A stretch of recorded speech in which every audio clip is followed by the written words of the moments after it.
Kasalanan ba ang maging bakla o tomboy? Sagutin natin ito na may paggalang at pagmamahal sa kapwa, ngunit may pagrespeto sa katotohanan.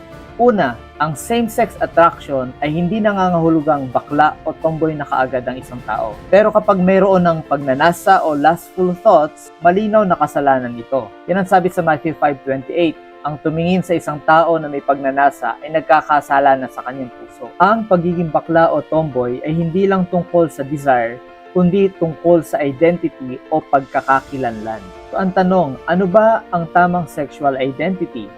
Malinaw po ang disenyo ng Diyos. Male and female, He created them. Genesis 1:27. Kahit si Jesus po pinagtibay ito. From the beginning of creation, God made them male and female. Mark 10 verse 6. What about God's design sa sexual union? Ang sabi sa Genesis 2:24, ang lalaki ay makikipag-isa sa kanyang asawa at sila ay magiging isang laman. Ang sexual at marital relationship ay sa pagitan lamang ng lalaki at ng babae. Basahin natin ang Romans 1:26-27. For this reason, God gave them up to dishonorable passions.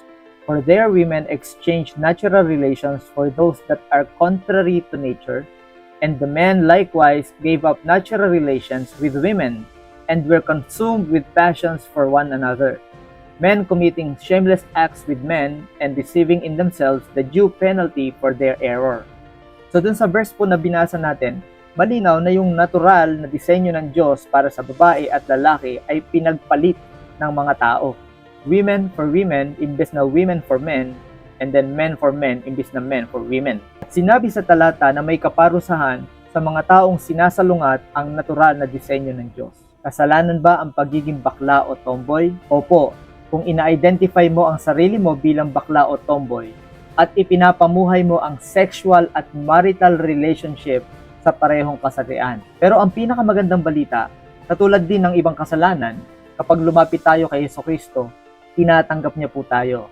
Nililinis at binabago niya po tayo. Kailangan lang nating sumang-ayon sa Diyos na ang mali ay mali at ang kasalanan ay kasalanan. Or do you not know that the unrighteous will not inherit the kingdom of God?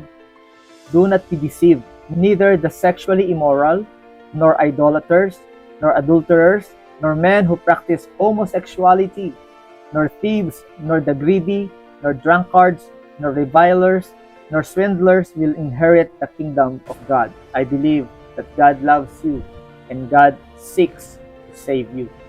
God bless.